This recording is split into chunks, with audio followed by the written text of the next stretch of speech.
roll-on, roll-off. It's run by American roll-on, roll-off carrier, ARC. The CEO, Eric Ebeling, is here. Thank you, Eric, for attending as well. Secretary Buttigieg, thank you so much for being here. That means a lot. For you to visit the first port in the United States is Baltimore. It means so much to us.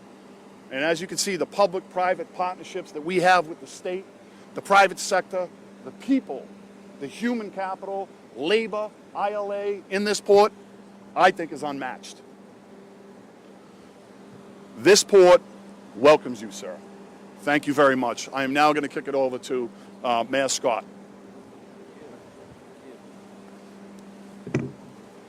Thank you, Mr. Director, and good afternoon, everyone.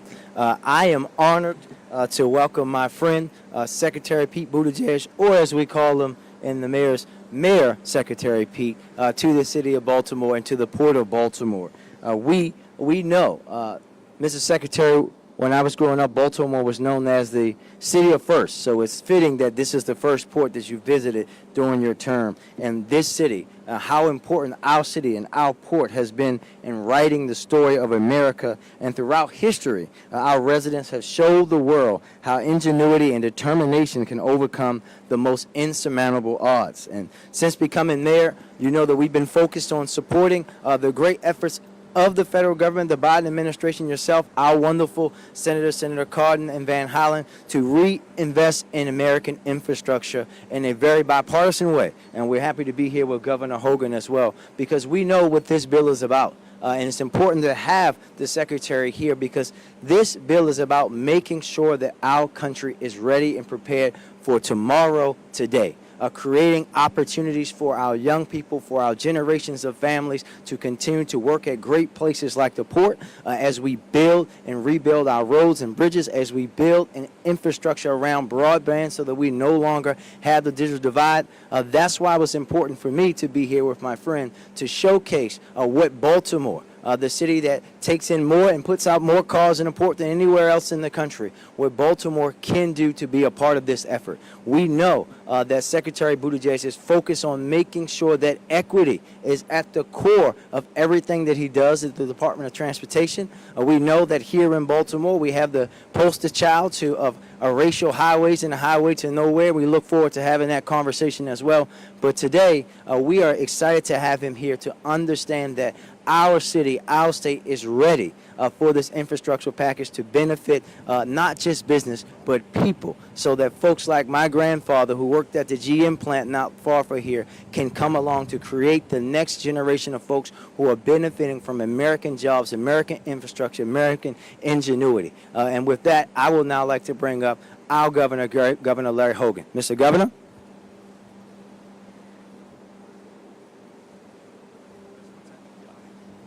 Well, good afternoon, everybody. Thank you, Mr. Mayor. Secretary Buttigieg, it's my honor to welcome you to Maryland and to the Port of Baltimore, which has the distinction of being one of the busiest ports in America and a shining example of world-class infrastructure at work. Our port has been breaking cargo records for several years. It's one of Maryland's leading economic engines, generating over 15,000 direct jobs and supporting 140,000 jobs statewide. And the future here will be even brighter thanks to the agreement we negotiated with the state of Maryland, the federal government, and CSX on the transformative Howard Street Tunnel project, which will allow us to double stack trains and allow for exponential growth here at the port, improved efficiency and movement of goods, and which will add up to 10,000 new Maryland jobs. The Port of Baltimore stands to be one of the great beneficiaries of a great new federal infrastructure package. Mr. Secretary, you truly could not have picked a better stop for your first port visit as Transportation Secretary, and your visit could not be more timely. After years of work and months of negotiation, and I want to thank our federal partners who are here, our senators, for all of their hard work.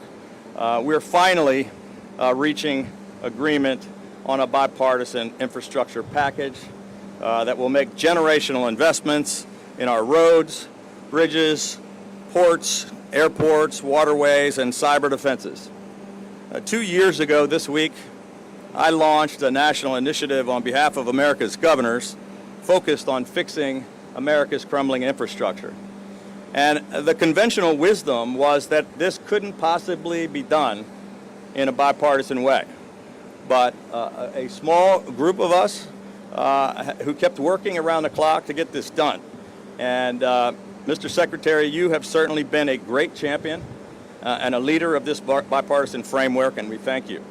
And although we come from different parties and different levels of government, we are all united in our shared commitment to bipartisan action.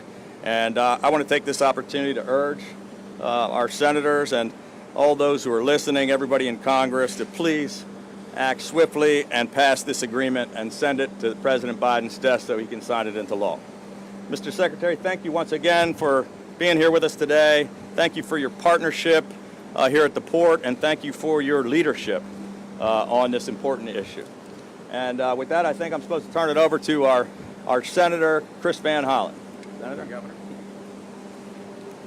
Well, thank you, Governor. Mr. Secretary, it's great to join Team Maryland, to welcome you here to Maryland, to the Port of Baltimore, joining the Governor, my friend and partner, Senator Cardin, the great mayor of Baltimore City, and the team from the port, great partners in driving the jobs and economic opportunities that the Governor talked about. Senator Cardin and I, unfortunately, were not able to make the tour. We've done it before, but I'm sure you got a great sense of what's happening here and the men and women who make it work. I will just say to all of you that Senator Cardin and I missed the tour for a good reason, which is we've been working for a very long time to pass an emergency supplemental to respond to the attacks on the Capitol and our democracy on January 6th. We needed more funds for the Capitol Police and, very importantly, to reimburse the Maryland National Guard for all the work they did in responding to defend our democracy. And I just want to thank them again for being there for our country. We had some good news this morning. When you look at the economic numbers, the numbers showed that our economy is growing at an annualized rate of 6.5%. That's because of the investments that we've made, including the American Rescue Plan, and it's because of the resilience of the American people and those at the port who worked hard to keep things going. I'm pleased that those funds helped prevent layoffs here at the port, allowed the port to continue with projects that otherwise would have been scuttled or projects that would have been delayed. So step one was to get the economy going again. But if you look at the numbers, we're simply back to the level the economy was before the pandemic. And that's not good enough. And that's why President Biden has called for the Build Back Better agenda. And we're here today to focus on the better part of the Build Back Better agenda. And Secretary Buttigieg has been right in the middle of that effort. And I am very pleased that we have come together, senators, Republicans, and Democrats, to put together a bipartisan proposal. Senator Cardin and I have been working very hard to make sure that Maryland's priorities are included in that proposal, and I'm pleased to report that they are. That proposal includes, as you'll hear more from the Secretary, $17 billion for ports around the country like this one. It also includes funds for highways, bridges, broadband, transit, water and sewer, for clean water, and work to build out our clean energy infrastructure in the years to come, and much more. But without that, we will be standing still in this country. And so we need to move forward on that. We also need to move forward on the other part of President Biden's Build Back Better agenda, the American Families Plan. And so we have a two-track process going right now in the United States Senate. The good news is that by a very healthy vote, I think it was 67 senators voted to proceed on this bipartisan infrastructure modernization plan.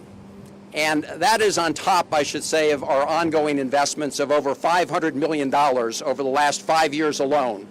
Federal investments in the Port of Baltimore, including dredging projects, including the contribution to the Howard Street Tunnel, including funds to help build another deeper berth for the ultra-deep draft ships. And I want to thank Senator Cardin for all his efforts as a member of the Environment and Public Works Committee for working to make sure that those Army Corps of Engineer dredging dollars, which make sure that this channel remains open, are there year after year. And it's been good to partner with him on that effort. And finally, before I turn it over to my colleague, I do want to say the mayor mentioned this issue, other very important issue. As we build the infrastructure of the 21st century, we need to correct for some of the big mistakes that were made in the 1960s with respect to infrastructure that in many cases divided communities, like the community in West Baltimore, like the highway to nowhere. And Mr. Mayor, I'm pleased to report that we have funds in this bill. Mr. Secretary, you're going to be hearing from Senator Cardin and I on this bill. That was the genesis. The genesis of this effort was to address exactly the situation in West Baltimore. So whether it's reversing bad projects of the past that divided communities, but we're moving forward today with this huge investment in the port, in Baltimore, in jobs, in American families.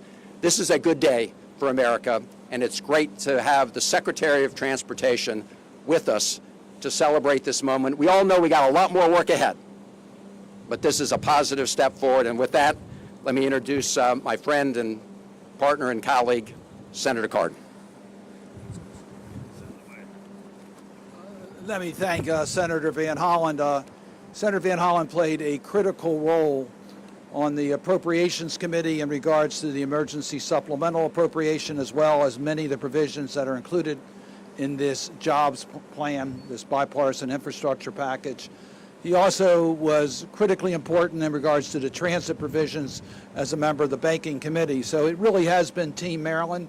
Secretary Buttigieg, it's wonderful to have you here with our distinguished mayor and our governor. Team Maryland are very proud that you picked Baltimore to visit. We do think you visited the best port in America. We think we are prepared to meet the challenges of the future. We have the best location, we have the modernized facilities, and we have the best workforce of any port in America.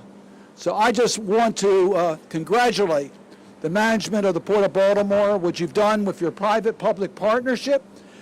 You know, Secretary Buttigieg, we went through COVID-19, and COVID-19 was not kind to anyone, and we saw tremendous declines in our economy.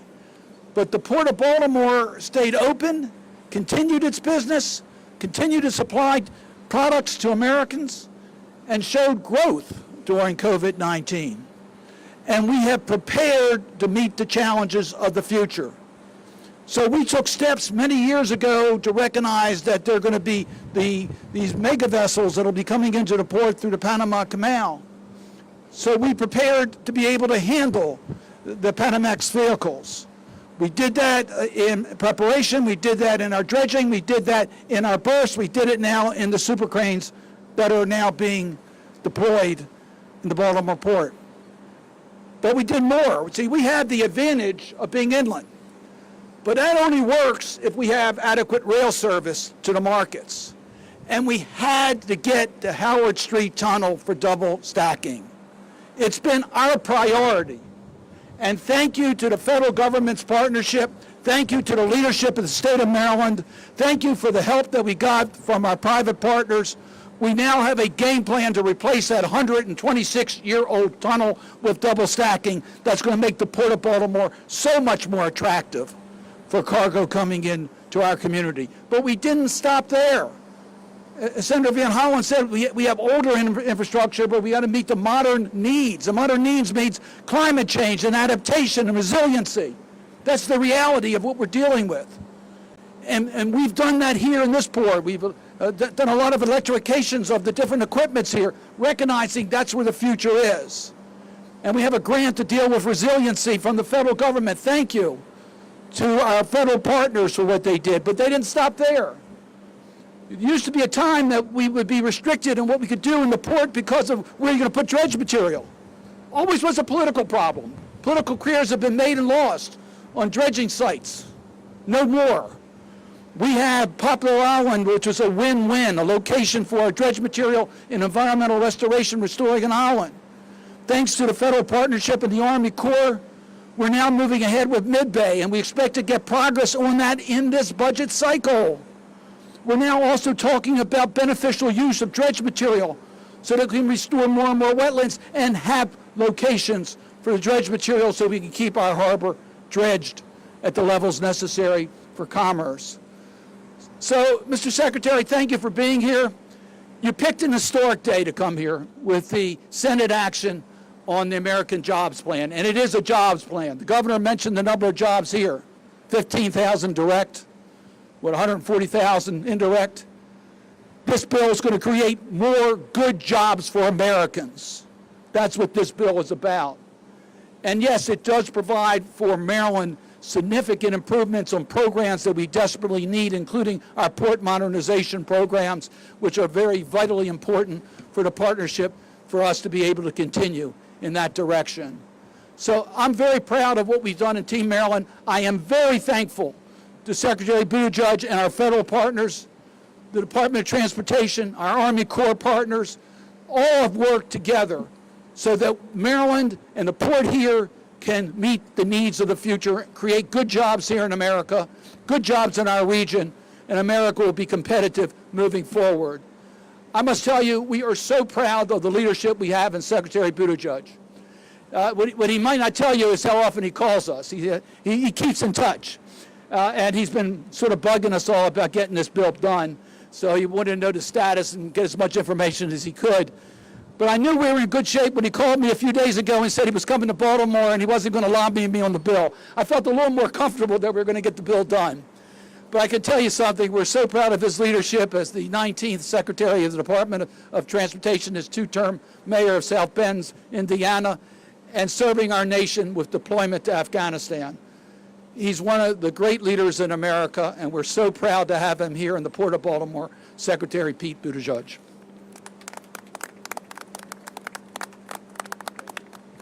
Thank you so much, Senator. You mentioned my time in Afghanistan. I think the last time I was surrounded by this many containers, I was living in one and working in another around Bagram Airfield, but there's a little more water nearby this time. I want to thank Senator Cardin and Senator Van Hollen for your leadership, for the momentous action in the Senate that you've played a role in, and as was mentioned, in particular, your leadership on the issue of equity, as well as environmental justice in the transportation decisions of the future.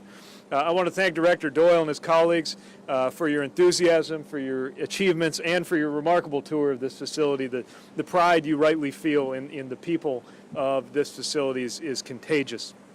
Mayor Scott, congratulations on your achievements. Thank you for the warm welcome. When I was a mayor, I believed that the job of mayor was the most on-the-ground, frontline, key role in delivering for citizens. And now that I'm in a federal role, I know that to be true and admire the work and the challenge that you face every day. And I want to thank Governor Hogan for his leadership, for his bipartisan voice, and for his convincing case that he has made for the bipartisan infrastructure deal that went through such a key hurdle yesterday. We're proud to be in your state, Governor, and thanks for the warm welcome as well. To the leaders, to the workers who are here, to the union leaders we've engaged with, I want to thank you for everything that you have done, especially during the last 16 months that have been so challenging for everyone in America, but especially here where you have longshore workers, terminal operators, truckers, railroad workers, mariners, and so many others who weren't exactly able to come in on Zoom to work. They had to be here day in, day out, and through that have kept food and goods and, importantly, medicine moving to where it needed to be. And we thank you for keeping this nation afloat. The Port of Baltimore, I've learned, is actually older than the city of Baltimore, in fact, older than the United States of America, and is today one of the busiest seaports in the United States. It handles more autos and farm construction equipment than any other U.S. port. And I've been thinking about how a piece of equipment made somewhere in the auto supply chain in, let's say, South Bend, Indiana, makes its way through here on a finished vehicle in order to get to an export market. We just toured a container terminal discussing ways to make sure the containers can move as efficiently as possible while protecting workers. So much of what we buy and sell is flowing through ports like the one we're at right now. Top-of-the-line machinery that was made in America, like we're seeing here. And so we know that when the ports work, our entire economy works. When they get congested, the impacts ripple throughout our entire economy. And with COVID-19, the spikes and unevenness in consumer demand, we've seen unprecedented cargo volumes going through American ports and issues related to congestion. We saw vehicles waiting for microchips here. The port's doing its job, but there's an issue in the supply chain that is causing issues all in and out of not just on the coast, but every part of the country. That's why the Biden administration's task force on supply chain disruptions is focusing on things like improving cargo throughput and addressing congestion. We need to work within the system we have today, but we've also got to improve the system for the future, and that's what the bipartisan infrastructure deal that we had such great news on from the Senate is all about. This is a once-in-a-generation opportunity to transform our infrastructure, including $17 billion to improve our ports and waterways. That means increasing the volume of goods that our ports can handle. It means positioning America to be more economically competitive for the decades to come. And, crucially, it means an opportunity to reduce the environmental impact of ports on the communities that surround them. Right here we see examples of what's possible. Our own Maritime Administration within our department partnered with the Maryland Port Administration on a pilot project showing how algae could be converted into on-site energy and reduce pollution through that process. It's just one example of the kind of innovation that's going on that we can supercharge in the context of the largest infrastructure package in almost a century. And that's just the port side of things. This is part of course, a bigger infrastructure system that will see the largest investment in public transit ever, largest investment in passenger rail since Amtrak was stood up in the first place, the first ever dedicated program to reconnect communities divided by past transportation projects. And again, I want to thank the senators for blazing a trail on vindicating that policy idea. The largest investment in drinking water and wastewater infrastructure we've ever done, a commitment to making sure that there is broadband, affordable broadband for every single American, and the largest investment in clean energy transmission and electric vehicle infrastructure we've ever had. This is our opportunity to make sure that every single American who drives a car, takes a bus, uses a train, steps on board an aircraft, drinks water out of the tap. In other words, every single American sees their life get better. And of course, I want to emphasize one more time that jobs is the point of all of this. Right here in Baltimore, we've seen the work and the workers who create opportunity and prosperity for their neighborhood, for their community, for their family. And we're going to be able to continue supporting those jobs with infrastructure both on and beyond the ports. I do want to mention the planned expansion of the 126-year-old Howard Street Tunnel as one more